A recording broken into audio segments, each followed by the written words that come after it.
Good morning.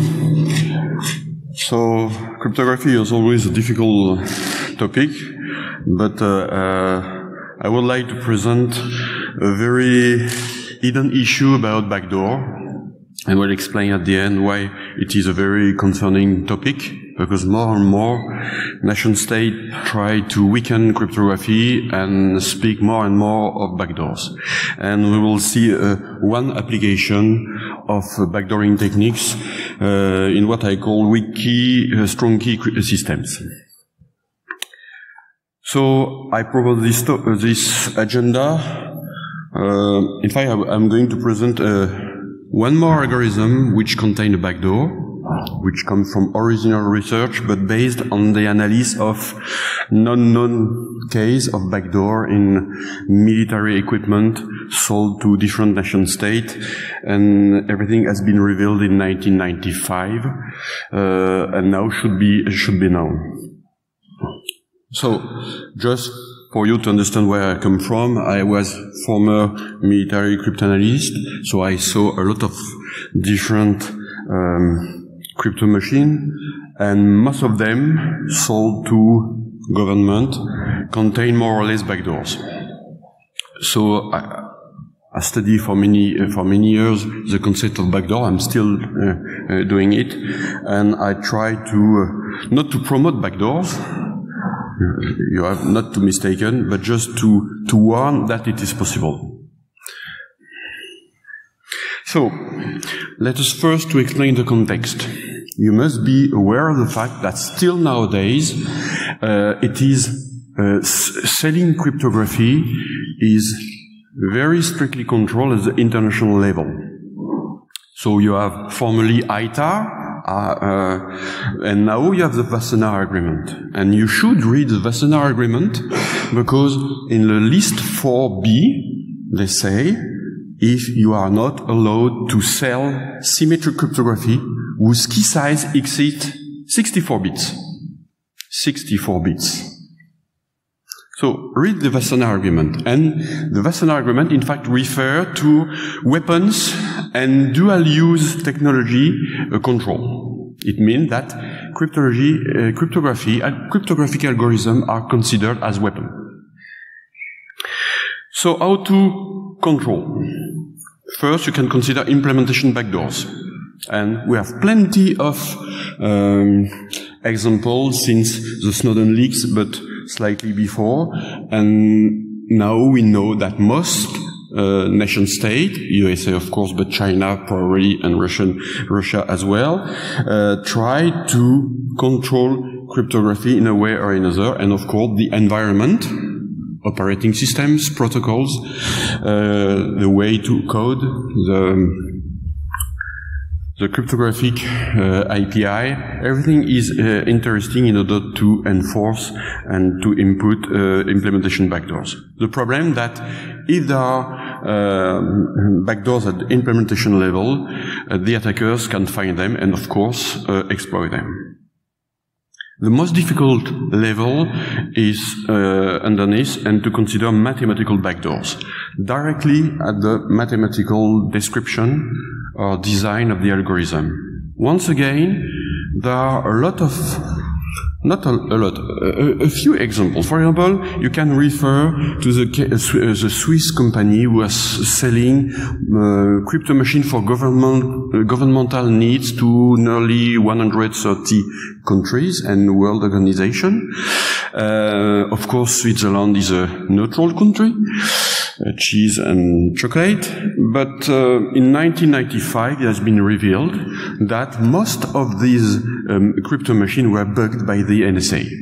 It means that during nearly 50 years, the USA were controlling all the encrypted traffic for nearly 130 countries, military, diplomatic, commercial, and so on.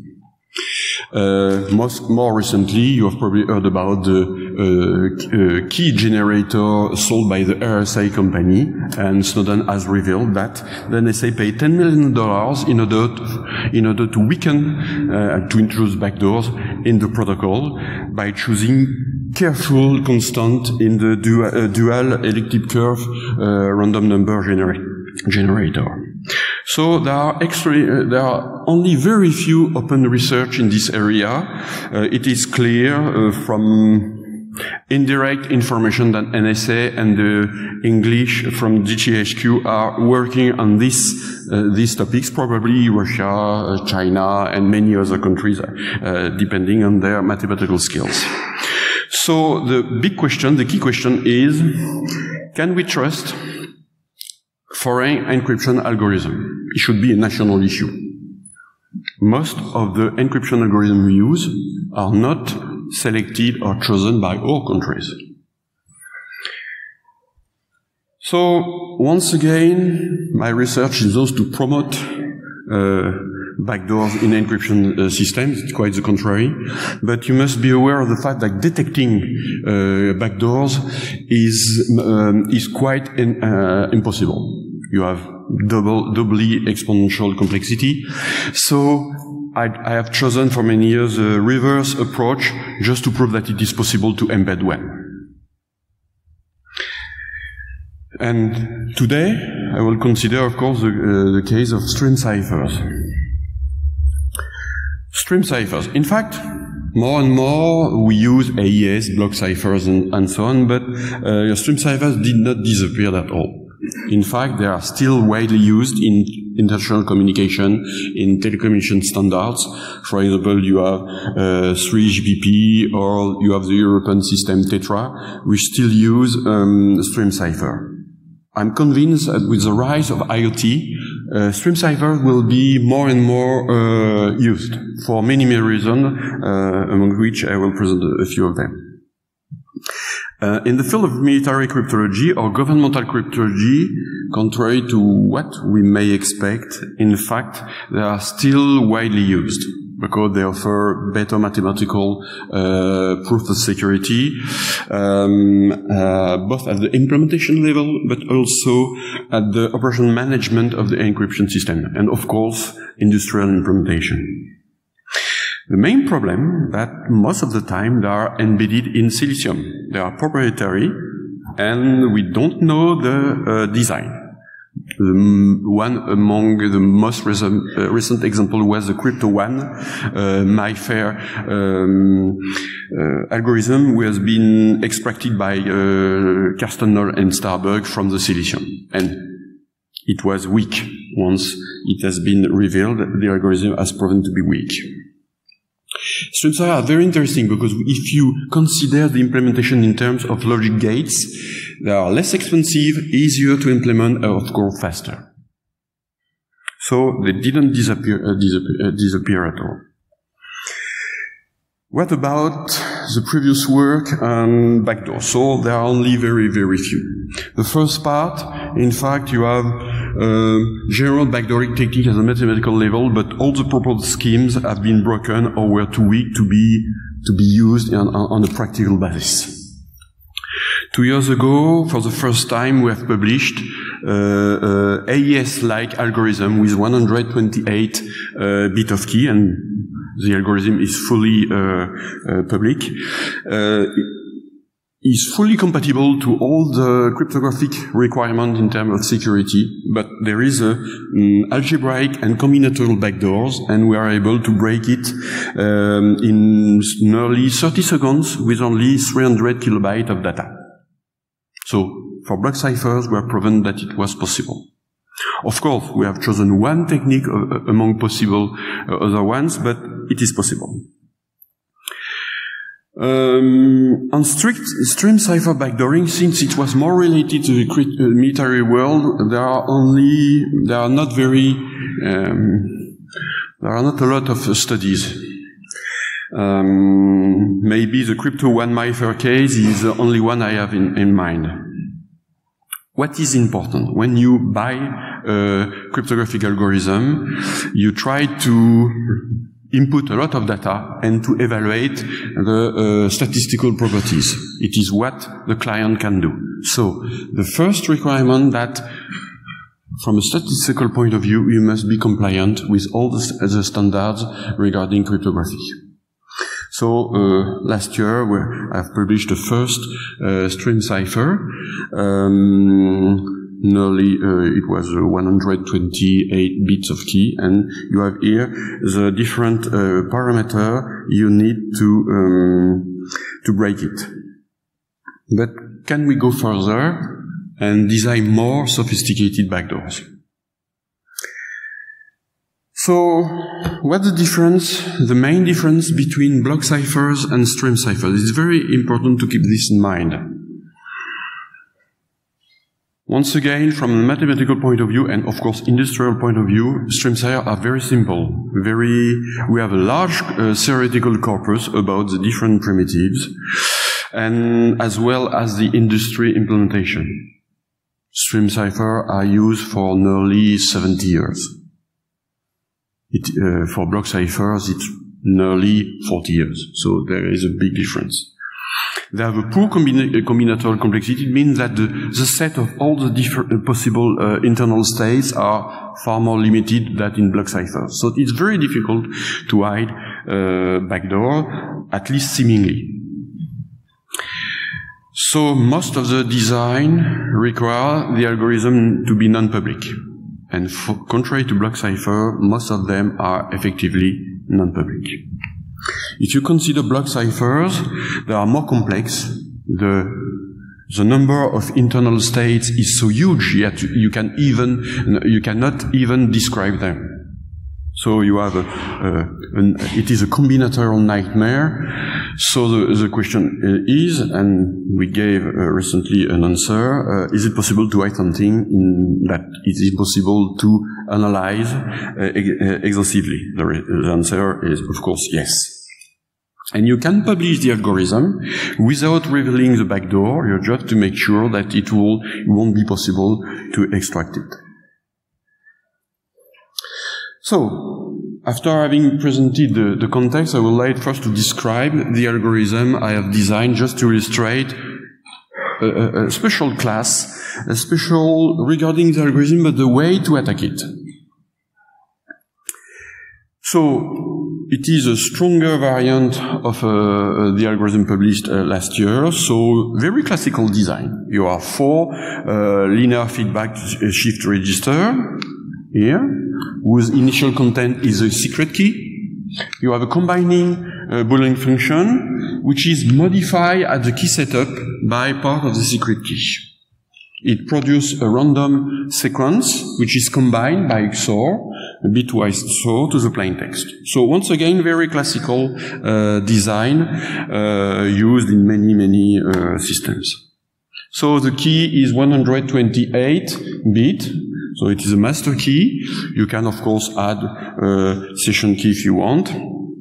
But very important, the combination function is modified by the key. So there are as many algorithms as there are keys, which is seemingly very interesting because it makes all existing cryptanalysis techniques very difficult, not to say impossible to apply. In fact, it is not the case. So, you have the feedback polynomial. They are very dense. What the theory expect you use, and you have the initial value, which is, from a cryptographic point of view, a good value. So the algorithm is very simple, very classical once again, and you just perform the key setup. You modify, you initialize your combining function, you modify it with your function, and then you encrypt. And here, the fact that you saw the output of the first region is just to improve as much as possible the statistical properties. Well, once again, very classical. It is just a general scheme. You can do a lot of things. This design was deeply used during the 80s and the 90s for governmental encryption in the world. It is probably still the case. You can change the feedback polynomials, the Boolean function. You can do a lot of variants. So there are plenty of possible algorithm variants, which makes this general design very interesting and can be extended to many different cases. In fact, this scheme, of course, has a backdoor. We are going to see why. But when I compare my algorithm to previous algorithm, well, there are some similarities because, of course, I was inspired by what I have seen in my professional life. The main difference is that I just extend the parameters. In the 80s, 90s, secret key was about 64, 80 bit. Now, of course, it will be too short. So I have just extended the design in order to have, I would say, modern key size. So 128 is the minimum. Of course, breaking 64 bits algorithm will be rather easy now with present day computing resources. So, if we look at the algorithm from a cryptanalyst point of view, you want to evaluate the algorithm, is there any weakness? No. All the feedback polynomials are primitive, the degree are coprime, each degree is prime, so everything is perfect compared to what expects the theory. But theory is only theory. Of course, the main things you have to do is to be sure that the statistical property is nearly perfect. You cannot predict the future, you cannot go backward to the past, and everything must be perfect. So the algorithm has been evaluated using the US National Institute of Standards and Technology. It means that when you want to design a system, you have first to prove that it is FIPS 140 compliant. In fact, this standard is a set of statistical tools, and you have to prove that your system is perfect.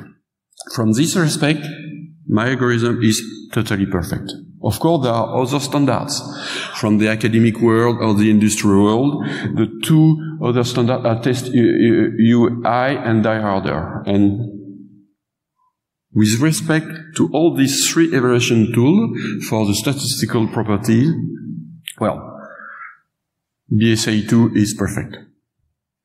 Of course, it is a necessary condition, but not a sufficient condition. That's why when you have a commercial ad saying, okay, we are FIPS 140 compliant, well, it doesn't mean that it is indeed very strong. So, now we have described the algorithm, let us see how to break it. I'm sorry, it is necessary to do a little math, but you can bypass and go wait for the final result. So, first I have to explain that when you want to break an algorithm, for example BSL2, it is precisely the reason why I've designed this algorithm, just to illustrate that the way you can perform cryptanalysis is somehow different from the general perception of the academic world. In the academic world, they try to find one general algorithm to break all possible keys. That's beautiful, that's very stimulating for the spirit, but sometimes it's quite impossible. And here it's particularly impossible. Generally, if you want to do real-life cryptanalysis, you are going to divide your problem in a polynomial countable, a finite number of sub-instances. Each instance is weak. So, you have not only one cryptanalysis program, but a given number. With parallel computation is not a problem nowadays.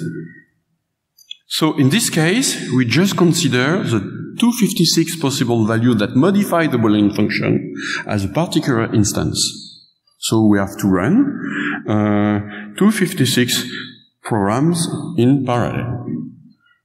That's not a problem when you are a big company or an intelligence service. The other difference, when you work in military world, you don't expect to break all the traffic. But at least, for example, you are able to break, let's say, 10%, 20% of a traffic. It's a big result. Because 10% of 20% of a diplomatic traffic, you can learn very, very much. So once again, operational people accept not to be able to break everything, but a significant part of everything. Generally, academics are considering non-plain text cryptanalysis. Well, it's very surprising sometimes. They suppose that they know a huge amount of plain text. In this case, what do they need to do cryptanalysis? Real-life cryptanalysis, you have only access to the ciphertext. It is the only thing that you can wiretap or eavesdrop. So in this case, I will explain to you how to work only with ciphertext. So, it is the slide with the maths. So, in fact, when you have a Boolean function, you try to measure the correlation between the input and the output. The basic idea is to find correlation that can enable to get rid of the Boolean function, just to have linear equations. So, for that we use a mathematical tool called Walsh transform. So, you compute, in fact, the correlation between a selection of input with the function. And when you have the value of the correlation, you are able to compute the probability that the input is equal to the output. It's more simple that the mathematical notation make zero. So for each possible selection of input, you have what we call the spectrum. It means the different correlation value. And what is very important, the number of 1 in the mask, selection mask of the input, describes the number of register, the input register, you have to break through an exhaustive search. And of course, we try to have the lowest possible weight of the different masks. So, in our case, we have here, when we modify the Boolean function, in fact, we get different Walsh spectrum. In this case, for example, we have if I modify with the exact value D9, I get this resulting function, and you have here the Walsh spectrum. When you have 0, it's not a good news, because you have strongest value, the average value being 4. What does it mean from a practical point of view? It means that you have a very strong correlation between the input and the output. When you have 8, it means 75%, which is huge, and with 4, you have 62%, which is also huge. So, until now, since we are able to approximate the Boolean function with linear equation, you can write your output as a linear combination of your bit key. Yes, it would be too simple, because we have another issue to deal with. We work with ciphertext cryptanalysis. We don't know about the ciphertext, the plain text. But from an operation point of view, you can guess some main statistical parameter. For example, when you work on European traffic or Western traffic, you know that it will be most of the time ASCII coding or CCITT2 if you go through a satellite. You know the encoding, and you know at least the encoding, the linguistic group. And we have different tables. It is then possible to guess a general parameter, which is the probability for a plain text bit to be equal to 0. That's enough. We don't need anything more. And of course, we have this for Arabic languages, Asiatic languages, and the very conservative value is 45% for a plain text bit to be equal to 0. That's enough. So, in fact, we have just to include this additional noise coming from the plain text to our correlation value. You have here the general equation. It means that at the end, we have a resulting total correlation of 52% of 51%, which is, once again, very huge when you perform cryptanalysis. So we get rid of the plain text. We are now able to work only on the ciphertext. The last issue that we know that we XOR to the output sequence, we XOR the output of the first register. So it means that we have, when we try to break the register one by one, we have to systematically include the first register, which is part of the backdoor, just to make things a little bit more complicated than it seems. So, in fact, you just are going to attack register, couple of register by couple of register, pair of register, and retrieve the key. It's a classical correlation attack. It's not a problem. So, if you remember the key size, 128. So, normally you could expect to break it to do an exhaustive search. 2 to the power 128. But in this case, you have an attack complexity which is ranging from 2 to the power 39 to 2 to the power 91. And you just need 6 kilobits of ciphertext. So you can always have this amount of ciphertext, not a problem. So here you have the summary of the different cases. So and remember, I will use it at the end, the class. So the biggest class, about 60% of the keys, you can break it with a very strong correlation, low complexity, 2 to the power 39. It means that breaking in 60% of the cases is easy. 2 to the power 39 is nowadays very easy. And you have the other classes, and of course, this class and this class, C3 and C4, becomes difficult even nowadays. Being able to break 2 to the power 91 is still difficult. I don't know whether the NSA or the Chinese are able, but it's still considered as very difficult to reach, not to say impossible. But until here, it is considered to be tractable. So, you have here the general description of the attack algorithm. Here it is just for one given register, and of course you apply it to the different register you want you want the key to be recovered. Of course, it is here hard decoding. You just keep the best score, but if you want to do soft decoding, you say, okay, I will, for example, keep I would say 10 or 20 or 50 or 100 best keys, best candidate, and then to cumulate. It's very easy, and it is not very time consuming. So you can, of course, relax your decision and optimize your probability of success. So now we have seen that, in fact, this algorithm, contrary to the appearances, is weak. But from a general point of view, it seems to be strong. Now, how to use that? Remember that more and more we are speaking about control of cryptography. For example, let us take the case of NATO. NATO, you have 27 countries. And as far as I know, until the late 90s, early 2000s, in fact, all the encryption algorithms used by the Alliance were provided by the USA as well as the keys. It was for interoperability issues and, of course, security. Remember, control of cryptography.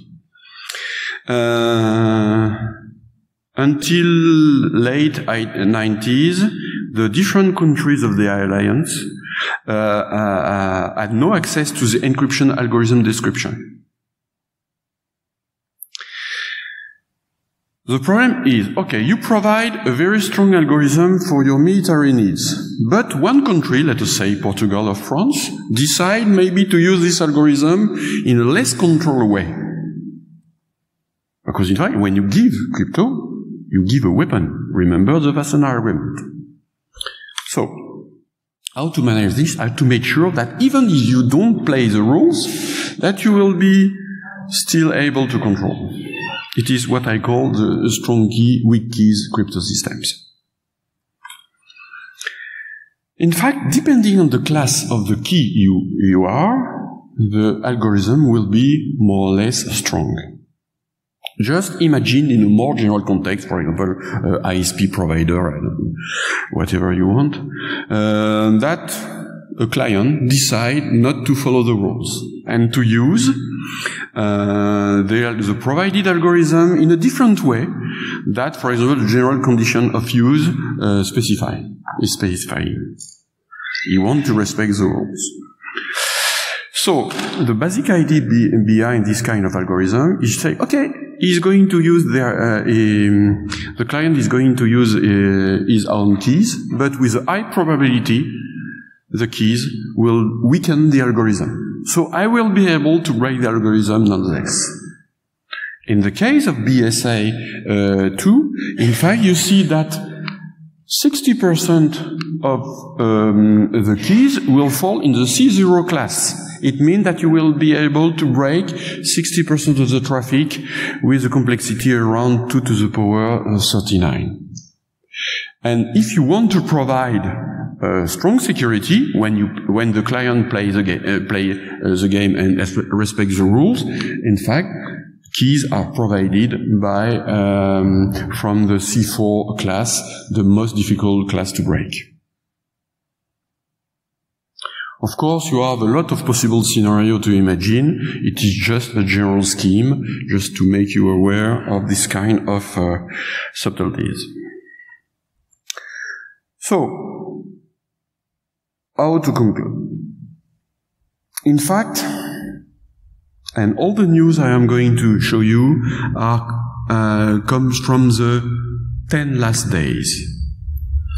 The FBI recurrently want that the IT industry implement backdoors in encryption. Its nightmare is end-to-end encryption. Justice Department from the US, but also from the European community, tries regularly speak about, well, let us enforce backdoors. And they are trying to push laws in order to enable this weakening mechanism. So it's very concerning because you cannot, on one side, ask to protect the industry, to protect citizens, and to enable them to be protected, and on the other side to say, okay, trust us, we are going to control everything, and, well, it's not possible, up to me. So, more recently, it was a few days ago, they decide, they have, of course, a lot of good argument to protect children, to protect everything you want, but in fact, they want to weaken the encrypted security.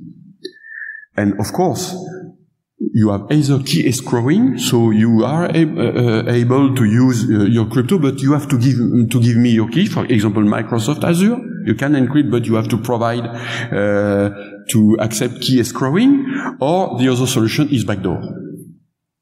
That's so the last Interpol in Europe and World Police Organization, which is striving also to input backdoors. So I'm convinced we need a lot of research in this area. It's very important to prove that it is possible and to be aware of the fact that more and more this issue will be a worrying issue. I don't think it's this argument to protect yourself by weakening crypto is a good argument. It is a wrong argument. So, of course, there are a lot of work to do. So, for example, we're working on different crypto primitives for stream ciphers, nonlinear feedback shift register, or using memory. For example, the Bluetooth algorithm is a stream cipher with E0 with memory bits, and we are going to try to extend the idea of weak key, strong key crypto system to block ciphers, working at the key scheduling algorithm. So normally, by mid-January, all the technical details and the complete description of the algorithm to attack the stream cipher will be available. So thank you very much. If you have any question.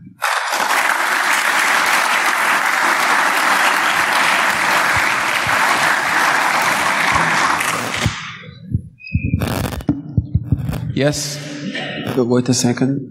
We have a question over there.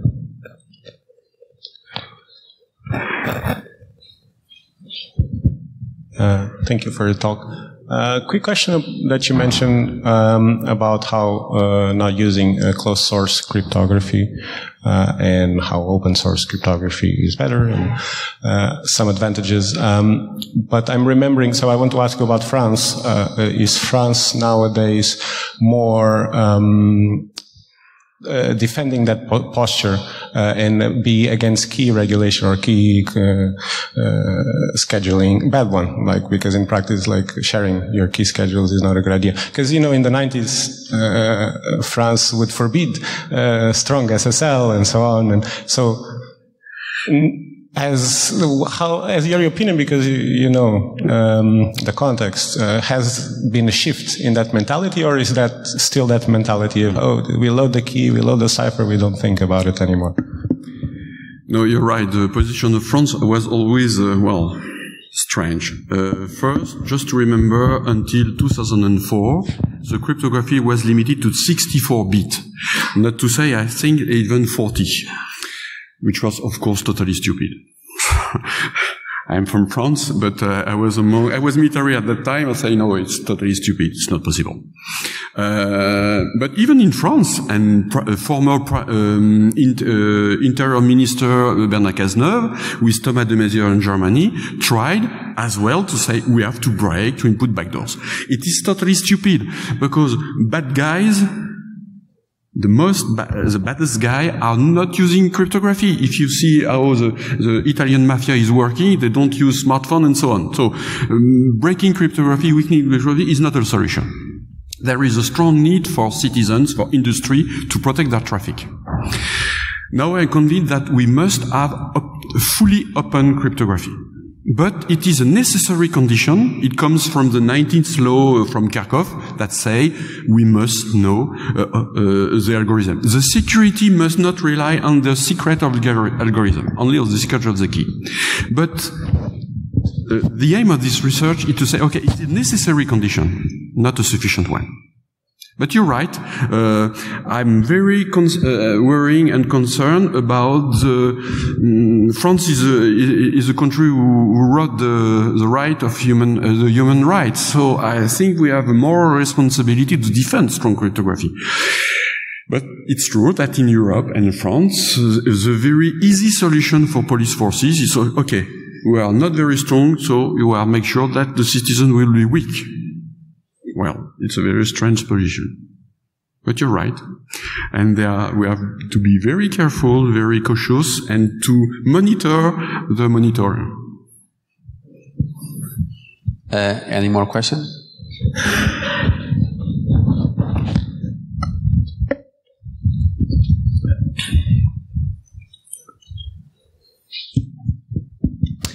In your strong key, weak key scenario, how can the provider test which keys are strong and which are weak?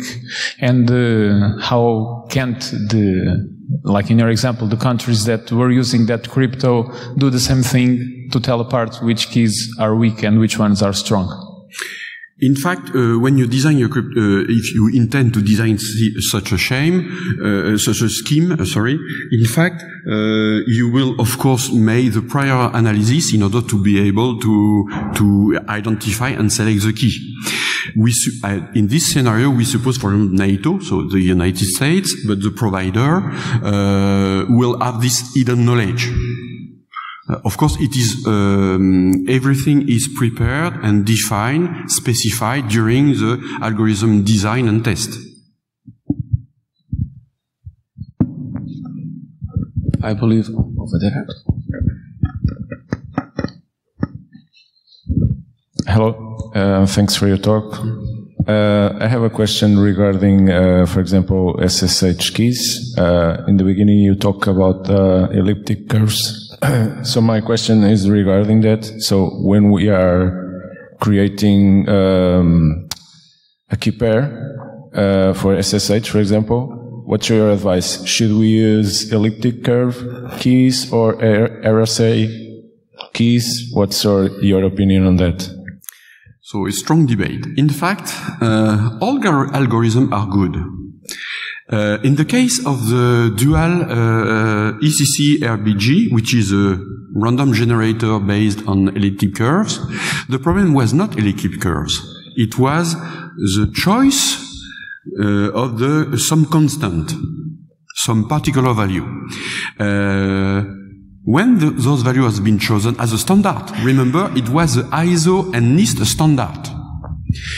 Some cryptographic researchers say, oh, we are not trusted that those constants very much, but no one wanted to hear them.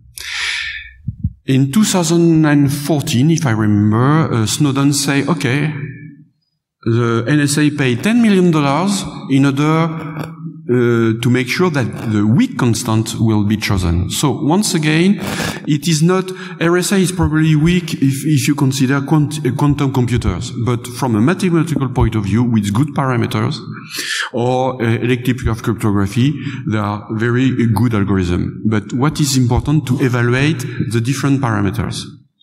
So, I would say, let's trust the open research, the open crypto community. They are very, very active, and they are trying to detect any attempt to modify or to weaken. But once again, mathematics is a very difficult area, so everything must be open. And I think it is very necessary to have a very huge, open and lively research. But once again, I would not say one is better than the other. It depends on your operational constraint. For example, elliptic curve provides, with a quite same level of security, smaller keys.